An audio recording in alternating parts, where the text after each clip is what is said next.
하나님과 사귀는 길이다. 요 주제로 여러분과 함께 말씀을 나누고자 합니다. 먼저 1, 4절을 우리가 말씀을 나눴었는데요. 사도 요한은 거기서 예수님은 생명의 말씀, 생명의 로고스다라고 소개했습니다. 이게 무슨 얘기냐? 말씀이신 예수님은, 그러니까 말씀 자체는 실체가 없잖아요. 그게 아니다. 예수님이라는 말씀은 실체가 있다. 왜? 성육신 하셨기 때문에. 육신을 입고 동정녀 마리아의 몸에서 태어나신 실물이라는 얘기를 한 것입니다. 실물이기 때문에 육신을 입고 계신 하나님의 아들이시기 때문에 내가 눈으로 봤고 귀로 들었고 손으로 터치했다, 이거 만져봤다, 이거 못자국을 만져봤다, 이거. 이 같은 진리는 무엇이냐? 케린투스 이단과 훗날 도케니즘이라고 하는 가연설주의자들의 거짓 이론을 반박하려고 선별된 진리였다. 그게 이제 그동안에 여러분과 나눈 그 굉장히 중요한 핵심적인 내용입니다. 도케니즘이 뭡니까? 이렇게 보였다, 이거예요. 보였는데 가짜로 보인 거죠. 물질과 육신을 악하다고 규정하고 정의하는 이 거짓 교사들의 논리가 그 당시 헬라 세계의 논리와 통했어요.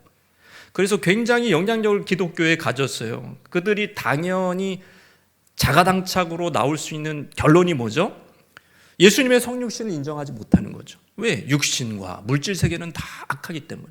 육신으로 죄를 짓잖아요. 다 악하다는 거예요. 그럴듯해 보이죠. 이제 예수님의 성육신을 인정하지 않아요. 육체의 부활도 인정하지 않아요. 그냥 가짜로. 그래서 나타난 거예요. 가현설. 그게 교회를 흔들고 있었던, 초기 교회를 흔들고 있었단 말이죠.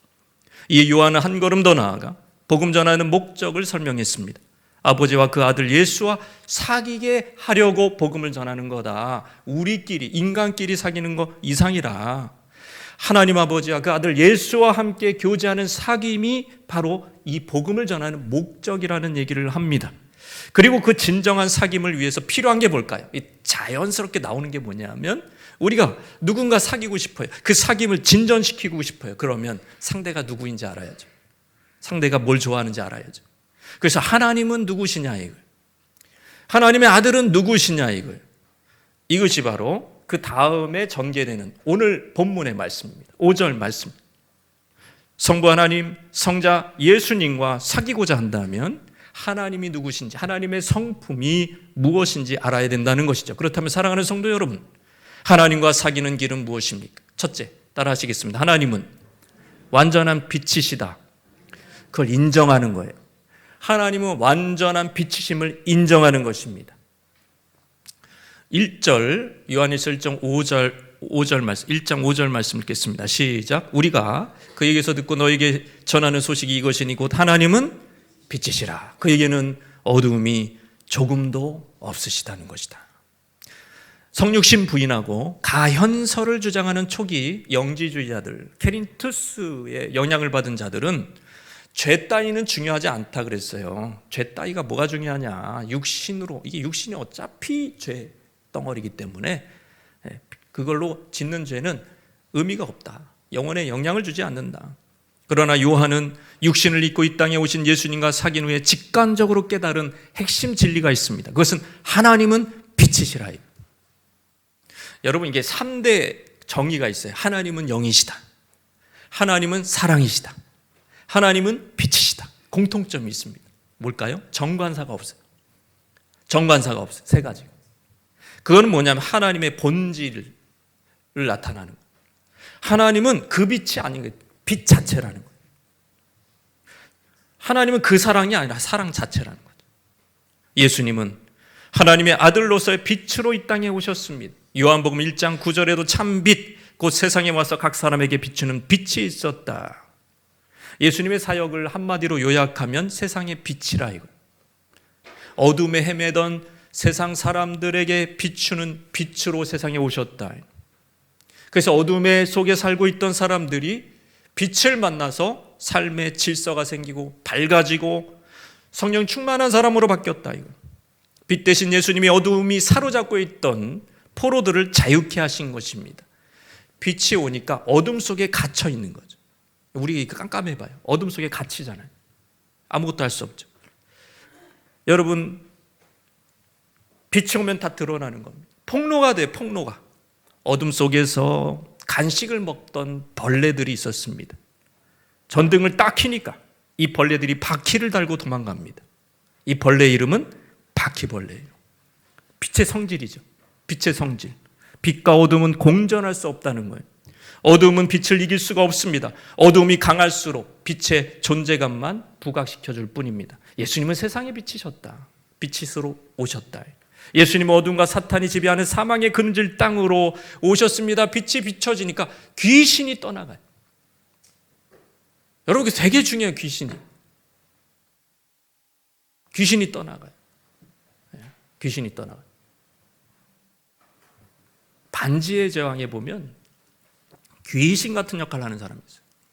아주 선한 왕 옆에서 간신배처럼 계속 이간질하고 요 얘기하고 저 얘기하고 나쁜 얘기하고 또 얘기하고, 그러니까 이 진짜 선한 왕인데 이렇게 눈이 이렇게 허해져요. 멍해지면 사람 바보가 돼요. 그게 귀신의 역할이에요. 사람을 바보로 만들어. 옆에서 사람을 멍충이로 만들어. 귀신이 떠나가요. 그러니까 정상적이 돼. 갑자기 1초 만에 정상적이 돼. 그게 바로 예수님 오셔서 하신 일입니다. 중병 환자들이 고침을 받았습니다. 죄사함의 은총도 받았습니다. 그 사회에서 소외된 자들이 빛을 경험했습니다. 빛 대신 그리스도가 왔을 때 그 빛을 피하여 도망가지 않고 그 빛을 영접하는 자들이 많았습니다. 죄가 폭로가 되니까 바퀴벌레 같은 자들은 이제 도망가지만, 숨지만 많은 사람들이 거기서 자유케 된 거예요. 빛이 오면 어둠에 포로된 자들은 자유케 됩니다. 세상을 다시 보게 돼요. 여러분, 똑같은 세상이 바뀌지 않았어. 어둠이 빛으로 바뀌었을 뿐이에요. 조명이 서치라이트가 켜졌을 뿐이에요. 그랬더니 너무 미운 사람, 저 못된 사람, 그 사람이 바뀌어 보이는 거예요. 달라 보이는 거예요. 달라 보이는 거예요. 내가 왜 미워했을까?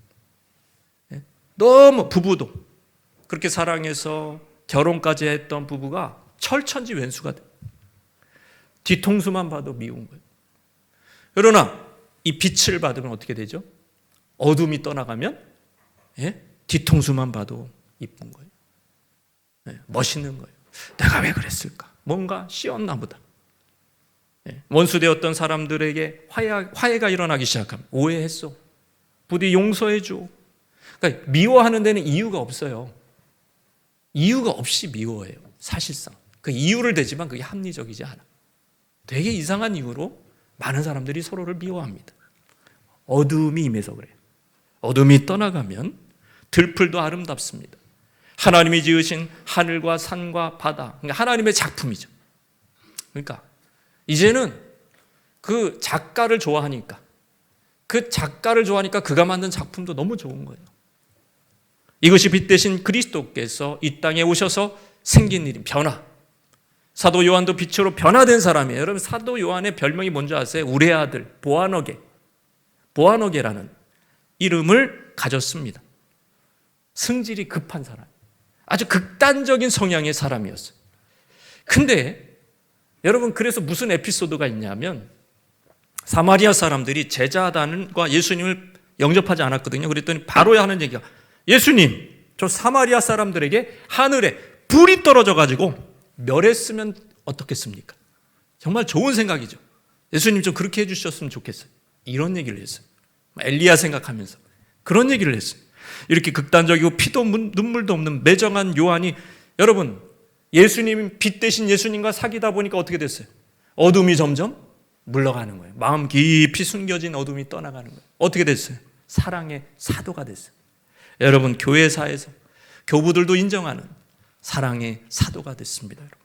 곧 하나님은 빛이시라. 그에게는 어둠이 조금도 없으시다는 것이니라. 완전한 빛 대신 하나님에게는 어떤 어둠도 존재하지 않는다고 요한은 선포했습니다. 초대교회 도케니즘 또는 도세티즘, 이 가연설주의자들은 지고지선하신 하나님이 악하고 물질적인 이 우주를 만들 리 없다는 거예요. 그래서 이렇게 신을, 조물주를 분리를 했어요. 그러니까 하나님은 지고지선하신 하나님 계시고, 이 악하고 물질적인 우주를 만든 열등한 신이 있다는 거예요. 그래서 열등한 힘을 가진 조물주라는 개념을 만들어냈어요. 그래서 분리된 하나님. 그러니까 조물주가 있는 거예요. 이 세상을 만든 어떤 나쁜 조물주가 있고 거룩한 하나님이 계시다는 거예요. 이렇게 분리를 해버렸어요. 그러나 사도 요한이 뭐라고 얘기합니까? 그런 거 없다. 하나님은, 천지를 만드신 하나님, 물질 세계를 만드신 하나님은 어둠이 조금도 있다 없다? 요만큼의 어둠도 없다 이 말이에요. 하나님은 완전한 빛이시라 이 말이에요. 그 얘기는 무슨 얘기입니까? 완전한 빛이신 하나님을 따르는, 그리스도를 따르는 사람들은 물질적인 영역, 이 육체적인 영역에서도 어떻게 돼야 된다? 빛이 돼야 된다. 그 얘기예요, 이게. 육신적인 삶 속에서도 도무지 어두움이 있을 수 없게 되더라. 요한이, 그 성질머리 없는 요한이 사랑의 사도로 바뀐 것처럼 바뀌더라 이거죠. 요한은 하나님은 사랑이라고 말하기 전에, 사랑이시라 말하기 전에, 훨씬 전에 지금 하나님은 빛이시라 말씀했습니다. 이는 사랑의 성격의 바운더리가 제약이 되어 있는 거예요.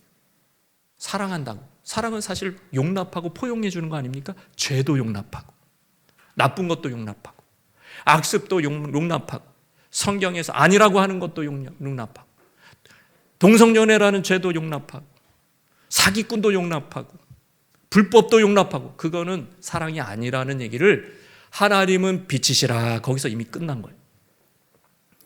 빛과 사랑이 공존하는 겁니다.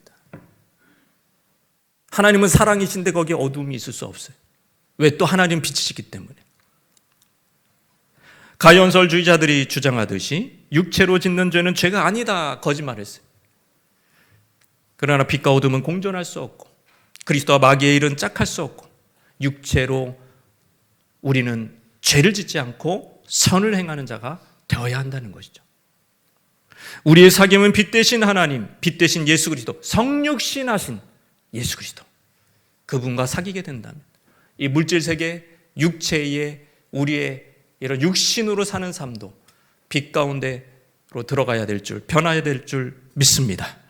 하나님과 사귀는 길은 그렇게 예수 그리스도 하나님의 아들, 또 하나님은 완전한 빛이심을 인정하는 것이고요.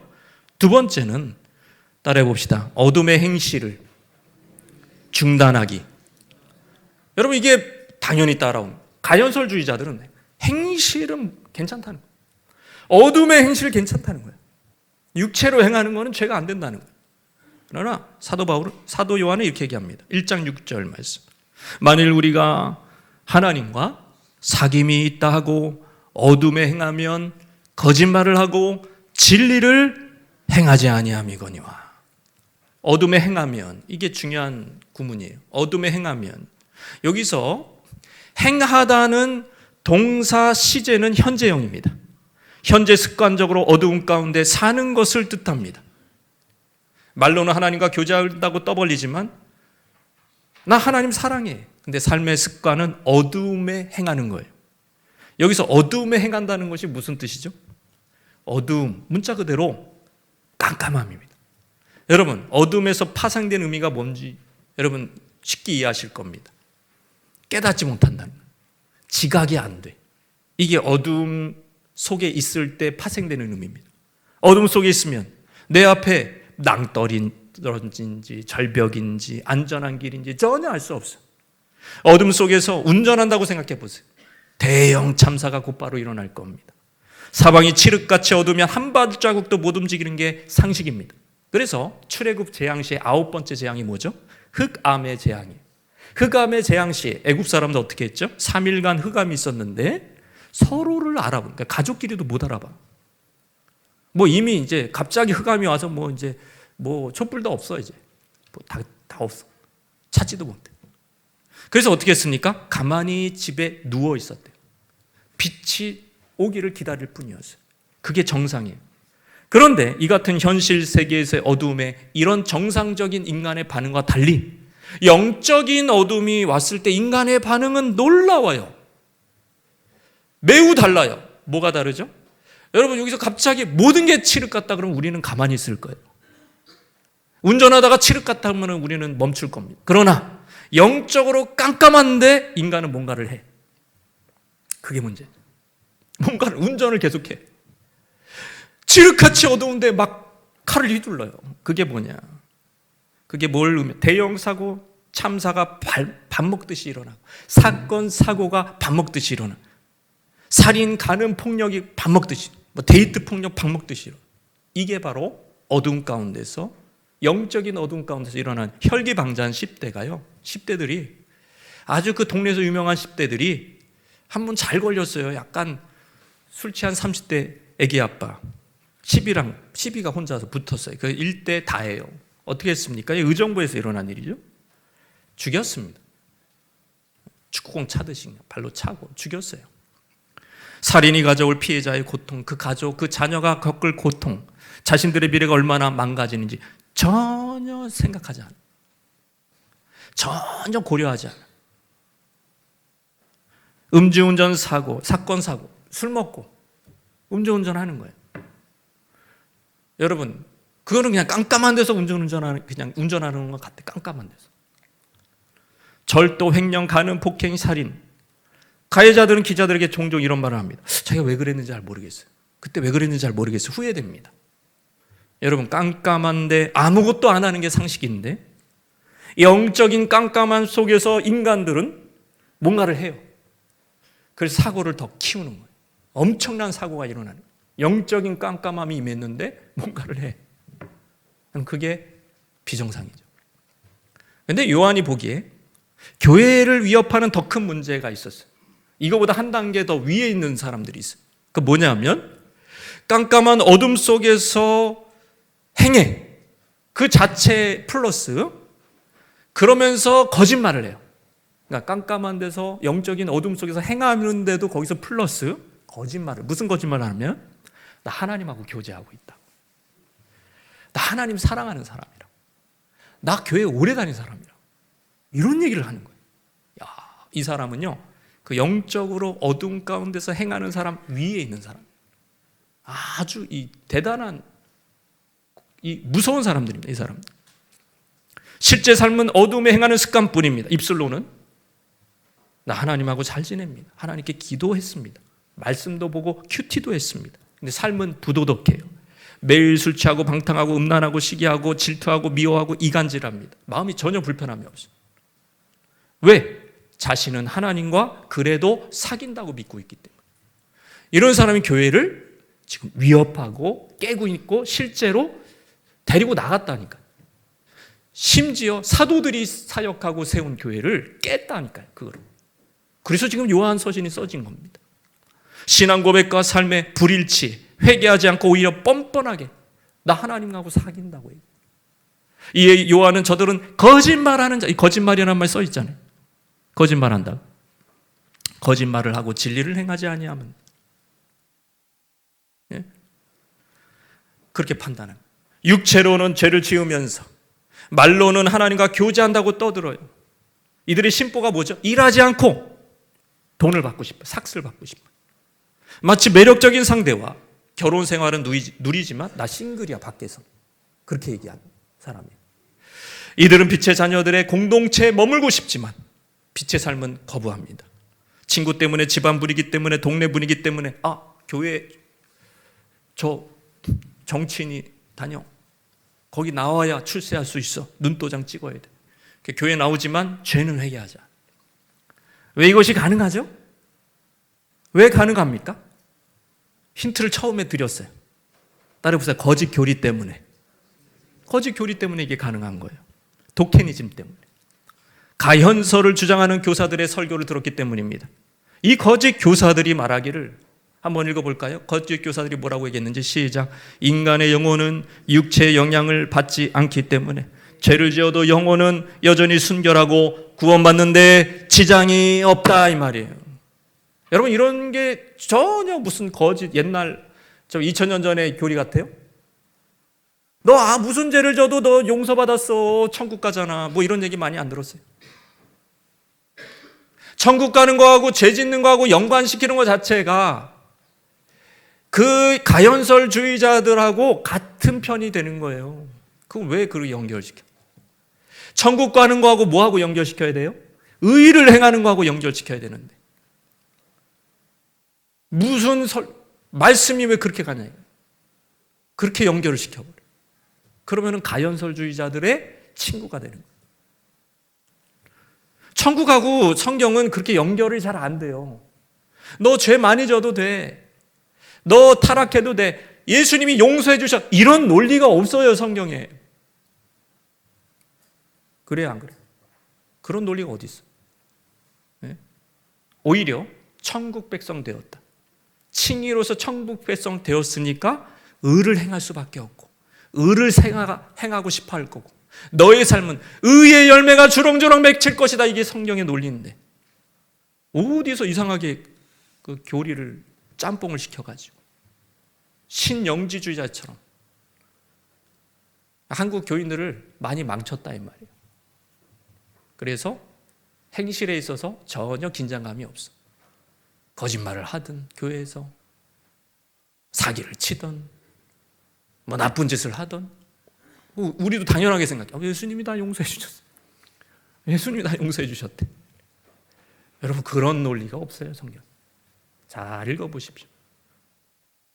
그런 교리적인 논리가 없어요. 그러니까 무슨 죄든 용서받는 건 맞는데 무슨 죄든 용서받기 때문에 죄를 많이 지어도 용서받으니까 천국 간다라는 것을 강조하지 않았다니까요. 성경에서. 죄는 육체로 짓는 것이지 영혼으로 짓는 것이 아니기에 육체로 뭔 짓을 하든 영혼 구원에는 문제가 없다는 식의 논리가 가연설주의자 그리고 교리적으로 완벽하다고 하는 사람들이 주장하는 신학자들이 목회자들이 그걸 많이 주장했어. 왜 그렇게 강조하냐? 천국 갔으면 천국이 따놓은 당상이면 너의 삶이 바뀌어야 된다. 이게 정상적인 논리란 말이에요. 거짓 교사들은 기독교와 종교와 윤리를 분리해버렸습니다. 칼같이 분리해버렸어요. 윤리적으로 타락해도 괜찮다. 천국 간다. 그걸 강조했어요. 전혀 성경에 지지하지 않는 말입니다.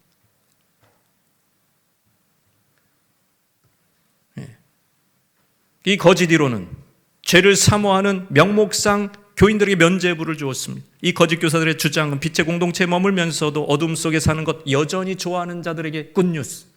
굿뉴스. 와, 이런 게 있었네. 그러면 그냥 들어앉는 거예요. 우리가 지금 큐티 할 때 배우는 것처럼 그 여부수족 쫓아내야 될 블레셋 족속이 그냥 거기 가나안 땅에 들어앉아 주저앉는 것처럼 그냥 주저앉는 거예요. 그냥. 안 나가. 주저앉아. 거짓을 행하는데도 거짓말 하는데도 안 나가. 주저앉는 거예요. 구원받았으니까. 요한은 단언합니다. 하나님 빛 대신 하나님과 사귐이 있다 그러면 육체적인 너의 삶의 영역에 물질적인 영역에서도 비춰야 한다. 이것은 하나라 이거예요. 이걸 뗄 수가 없다 이 말. 요한에서 1장 7절 말씀입니다. 같이 읽겠습니다. 그가 빛 가운데 계신 것 같이 우리도 빛 가운데 행하면 우리가 서로 사귐이 있고 여기서 사귐에서 중요한 포인트가 있어요. 따라해보세요. 상향평준화. 여러분 그 사귀려면 상향평준화 되어야 돼요. 빛 대신 하나님이 타락한 인간과 사귀기 위해서 타락하셨습니까? 예수님이 더러운 죄인과 사귀기 위해서 이 땅에 오셨는데 그래서 더러운 죄인이 되셨나요? 자기도 같이 창녀 되시고 자기도 같이 세리 되셨나요? 세리와 창녀와 친구는 되셨지만 창녀 짓은 안 했어요, 여러분. 오히려 창녀나 세리가 어떻게 됐어요? 바뀌어서 거룩한 예수님 수준으로 올라왔지. 이게 상향평준화되는 거예요. 교제와 사귐이 되려면 상향평준화돼야 되는 거예요. 어릴 때부터 종종 절에 다녔던 형제가 사귀고 싶은 신실한 자매, 교회 자매를 만났어요. 어떻게 할까요? 교회로 갈아타는 거죠. 교회로 갈아타야 당연히 갈아타야지. 절은 무슨 절이야 지금. 너는 절로 가라. 나는 교회 간다. 이렇게 바뀌는 거예요, 여러분. 마음이 청결한 사람이 굳이 음행을 권하는 사람과 사귀지 않습니다. 마음이 청결을 유지해야 되기 때문에. 멀리해요, 멀리. 연락도 하지 마라. 하나님과의 사귐도 마찬가지. 사귐은 하향 평준화되지 않아요, 여러분. 조선의 왕이 천민과 친구 삼지 않습니다. 친구로 사귀지 않습니다. 정말 저 천민과 친구 삼고 싶어. 어떻게 하죠? 네, 조선 왕은 어떻게 할까요? 세종대왕은 어떻게 쓸까요? 신분 바꿔줘요. 나랑 교제할 수 있는 신분으로 바꿔준다니까요. 그게 여러분 거룩하신 하나님이 우리에게 하신 일이에요. 우리와 사귀기 위해서 어떻게 하셨어요? 우리의 신분을 바꿔주신 거예요. 빛의 자녀라 이거예요. 어둠의 자식, 마귀의 자식을 바꿔주셨어요. 신분을 바꿔주셔서 빛의 자녀로 바꿔주신 거예요. 할렐루야. 천민 주제였는데 왕족으로 바뀌어졌다는 게 우리 왕 같은 제사장이라고 해요. 왕족으로 바꿔줬어요. 우리 옆에 분에게 알고 보니 왕족이시군요. 알고 보니 왕족인 거예요. 우리는 다. 왜 교회에서 싸우냐? 다 직급이 높아서 그래요. 다 수준이 높아서 그래요.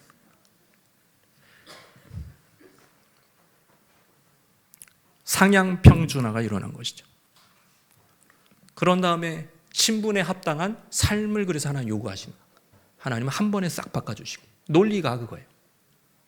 논리가. 내가 왕의 자녀로 거지에서 천민에서 바꿔줬는데 계속 왕이 이런 얘기 합니까? 너 죄를 지어도 돼. 너 옛날처럼 거지같이 살아도 돼. 너는 왕인 게 분명해. 너는 왕족이야. 여러분 그런 논리로 계속 왕이 얘기하나요? 근데 많은 교회들이 그렇게 얘기했다니까요. 그런 식으로 얘기했다니까요. 넌 죄를 지어도 돼. 그렇게 얘기하나요? 왜 그런 논리로 얘기하죠? 어떻게 얘기해요? 여러분이 조선의 왕이라면 내가 뭐 장영실 천한 사람을 그 사람은 천민은 아니지만 어쨌든 이렇게 높여줘 직급을 높여주면 어떻게 얘기해요? 이제는 과거의 일을 버리고 왕족에 맞게 네 신분에 맞게 살아. 내가 싹 바꿔줬어. 너는 이제 왕이야. 너는 이제 거룩해 하나님이. 그게 맞게 살아. 그 논리가 맞아요? 앞에 논리가 맞아요? 성경은 뒤의 논리를 99% 얘기했습니다. 근데 우리는 우리의 머릿속에 또 우리의 메시지 속에는 앞에 게 들어있어요. 용서해 주신대. 그게 뭐예요 그게? 거룩한 목표를 가지십시오. 예, 여러분의 비교 대상은 여러분의 친구가 아니에요. 다니엘이에요. 바울입니다. 요셉입니다. 그 비교하면 나랑 차이가 나잖아요. 얼마나 화가 나요. 저는 매일 화가 나요. 요셉? 좀 화가 나기 시작해. 예? 다니엘? 더 화가 나. 뭘 자꾸 봤대. 세계사를 다 봤대. 앞으로 나오고. 얼마나 화가 나. 똑같은 인간인데. 똑같은 사람인데 왜 쟤는 저 사람은 저렇게 저런 축복을 받아. 그런 거에 화를 내셔야지. 않겠습니까? 어떤 대학 교수님에게 방에 한 학생이 찾아와 고민을 털어놨습니다. 교수님, 제 마음이 안정이 되지 않아요. 도저히 공부를 할 수가 없어요. 다양한 이야기를 합니다. 공부가 안 된다고. 교수님이 이렇게 처방을 내렸습니다. 학생, 공부하세요. 그러면 마음이 당장 안정될 거예요. 마음이 안정이 안 돼서 공부가 안 된 거 아니라 공부하기 싫어서 미루다 보니까 마음이 불안해진 거죠. 꼭 공부해라. 이게 핑계예요, 우리가. 죄 또 용서해 주실 거다. 아니, 신분에 맞게 그냥 삽시다. 우리 신분에 맞게 그냥 살면 되는 거예요. 어둠의 일을 버리고 하나님과 사귀자고요. 할렐루야. 마지막으로 하나님과 사귀는 길은 따라해 봅시다. 모든 죄를 예수의 피로 죄사함 받기. 모든 죄를 예수의 피로 사함 받기죠. 사함 받기. 네, 사함 받기. 예수의 피로 사함 받기. 우리의 모든 죄를 예수의 피로 사함 받는 거예요. 1장 7절 말씀입니다. 시작. 그가 빛 가운데 계신 것 같이 우리도 빛 가운데 행하면 우리가 서로 사귐이 있고 그 아들 예수의 피가 우리를 모든 죄에서 깨끗하게 하실 것이요. 어둠 속의 일을 버리고 빛 가운데 행하고자 할 때 염려가 되는 거 한 가지입니다. 그러면 내가 지은 죄는 어떻게 되냐? 빛 가운데로 갈 때 염려가 돼요. 왜요? 인간은요, 빛 가운데 나오면 폭로를 두려워해요. 폭로되는 걸 너무너무, 죄 지은 사람이 제일 두려워하는 게 폭로예요, 폭로. 자, 그러나 인간은요, 인생은 딱 두 가지로 나눌 수 있습니다. 지은 죄를 들킨 인생과 들키지 않은 인생. 그러니까 우리는 딱 두 가지, 들킨 인생과 들키지 않은 인생밖에 없는 거예요. 범죄한 아담과 하와는 당연히 들키지 않고 싶었습니다. 하나님의 낯을 피해, 하나님이 다가오시는 거예요. 소리가 나. 하나님의 낯을 피해 동산 나무 사이에 숨었습니다. 수치심을 가리려고 나무 잎사귀로 침부를 가렸어요. 빛 대신 하나님이 오시면 인간은 가장 먼저 자기 죄를 생각해. 아담의 후손으로 원죄를 가지고 태어난 저와 여러분은 하나님이 오시잖아요. 그럼 우리는 그런 식으로 반응을 해요. 사람이 태어날 때 원죄를 가지고 태어나고 자랄 때 몸도 자라지만 키도 자라지만 죄도 자라요. 빛 대신 하나님을 인식하면 할수록 자기 죄가 생각나. 그래서 자꾸 숨기에 바빠요. 그러나 성경의 약속은 무엇입니까? 예수의 피로 빛 가운데 나오는 자, 빛 가운데 행하는 자, 예수의 피로 모든 죄를, 무슨 죄요? 모든 죄를 깨끗하게 하실 것이다. 어떤 죄입니까? 수많은 죄, 모든 죄를 깨끗하게 하실 것이다. 예수의 피가 말이죠.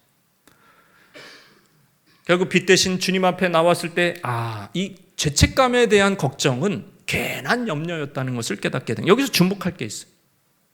여기서 주목할 점은 깨끗하게 하실 것이요 라는 동사의 현재형은 연속적인 행동을 의미하므로 계속해서 깨끗하게 씻어주신다는 번역이 적절합니다. 이거는 뒤집어서 뭘 얘기하냐면 빛 가운데 나오는 것도 연속적인 행동이라는 거죠. 그거는 한 번 하고 끝나는 행동이 아니에요. 단 한 번의 일회성의 행동이 아닌 겁니다. 우리는 늘 빛 가운데 나오면서 동시에 빛 가운데 나오면서 계속적으로 뭐예요? 우리의 죄는 계속해서 깨끗이 씻음을 받는다.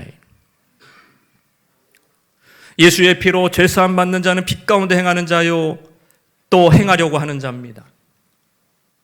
예수님은 열매 맺지 않는 가지를 깨끗하게 하신다는 약속을 한 적이 없어요. 열매 맺는 가지를 더 열매 많이 맺게 하시려고 가지를 가지치게 하신다는 거예요. 농부는 작은 장가지를 제거함으로 나중에 10배나 많은 풍성한 열매 나오게 한단 말이에요. 그러므로 죄사함은 흉한 죄인에게만 필요한 것이 아니라 의를 행하며 선을 행하는 자, 오늘도 빛 가운데 행하는 자일수록 죄사함의 은혜는 더욱더 필요한 줄 믿습니다. 빛 가운데 나오면 나올수록 죄사함의 은혜가 필요하다. 이게 지금 논리적으로 말이 안 맞잖아요. 여러분이 이 말씀을 묵상해 보세요. 빛 가운데 행하면 우리가 서로 사귐이 있고, 근데 왜 깨끗하게 한다 그러지? 이게 안 맞잖아요. 그러니까 우리는 죄인이었을 때 예수의 피가 우리 모든 죄를 깨끗하게 하죠. 이러면 논리적으로 맞잖아요. 근데 그게 아니에요. 지금 빛 가운데 사귈 때에 깨끗하게 하신다. 예수의 피가 그때 적용이 된다는 거예요. 이건 무슨 얘기입니까? 우리가 본질상 죄인이라는 얘기입니다. 여러분 쉽게 얘기해서 친구들 사이에 잘생겼다고, 아름답다고 막 그런 평가를 듣는 사람이 있었어요. 키가 크고 진짜 잘생기고 그래가지고 야 너는 진짜 최고다 그랬는데 어느 날 불행하게도 우연히 차은우 옆에 있었어요. 차은우 옆에 섰단 말이야. 잘 못 알아듣시는구나. 차은우 검색하셔서 한번 어떻게 생겼는지 한번 보십시오. 그거 갑자기 어떻게 될까요? 갑자기 못생겨지게 돼요. 갑자기 저 정도밖에 안 됐어요. 여러분, 이 빛 가운데 나올수록 거룩해지고 정결케 되어야 할 필요가 있는 것이죠. 더 빛. 나는 빛인 줄 알았어요. 나는 괜찮은 사람이니까 더 빛 가운데 가면은요 이런 거예요. 우린 북향집이야. 왜냐면 북향에서 살아서 나는 아주 깨끗하게 정리정돈 잘하는 주부인 줄 알았어요. 자부심이 있었어요. 근데 남양으로 어느 날 봄날에 이사 갔어요. 그랬더니 보니까 집이 꼬질꼬질해요. 더 빛이 임하니까 몰랐던 거예요. 몰랐던 거예요. 그러니까 더 빛으로 갈수록 뭐가 필요해요? 깨끗게 됨이 필요하다. 여러분, 이사야는요 선지자 중에 선지자예요. 왕족인데다가 이사야처럼 순결한 사람이 어디 있습니까? 근데 그가 더 빛으로 갔어요. 더 빛, 영광 중에. 그러니까 성전에 들어갔는데 하나님의 영광이 임했어요. 막 천사들, 막 스랍들이 막 6 날개 달고 막 날아다녀. 막 요정처럼 막 날아다니고 막 장난이 아니야. 근데 거기서 뭘 깨달았어요? 화로다 나여 망하게 되었다. 화로다 나여 망하게 됐다. 그 전에는 이스라엘에서 이사야가 남유다에서 제일 거룩한 사람이었어요. 그런데 성전에 들어가서 주의 영광이 임하니까 더 빛 가운데 가니까 어떻게 됐어요? 자기는 입술이 부정한 사람, 죄인이라. 천사가 하나가 요정처럼 날아오더니 숯불에서 이렇게 젓가락으로 이렇게 숯을 짚어서 이 사람한테 입술에 딱 대버렸어. 그러면서 선포가 나옵니다. 네가 이제 깨끗해졌다. 네가 이제부터는 정결케 됐다는 거예요. 여러분, 더 빛, 이 영광의 빛을 받아 살아갈 때에 그 거룩함이 이전의 거룩함이 그 거룩함이 아니었던 거예요. 이전의 깨끗함이 그 깨끗함이 아니었던 거예요. 그것을 가능하게 하는 것이 바로 예수의 피입니다. 이 예수의 피는 여러분이 잘 살 때도, 여러분이 여러분의 인생에 최고로 내가 정결하게 살고 있다, 거룩하게 살고 있다, 정직하게 살고 있다고 할 때도 필요한 것이 예수의 피인 줄 믿으시길 바랍니다. 그냥 죽으심, 예수의 피라는 것은 예수의 죽음을 뜻하는 거예요. 그냥 죽으심이 아니라 대속의 죽으심, 우리 죄를 대신해서 속죄하시는 죽으심, 대신 형벌받아 피 흘리신 것이, 이 피가 우리를 모든 죄에서 깨끗하게 하실 것이다. 그래서 우리가 잘 살면 더 무서운 죄가 기다리고 있어요. 교만죄가 기다리고 있어요. 기도 많이 하면 더 무서운 죄가 기다리고 있어요. 교만죄가 기다리고 있어요. 그게 더 무서운 죄예요. 성공하면 더 무서운 죄가 기다리고 있어요. 너희들은 성공 못해 왜?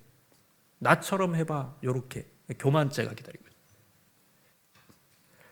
예수의 피가 없애질 못할 죄는 없습니다. 더 빛 가운데 나오는 자, 모든 죄를 정결케 해주실 줄 믿습니다.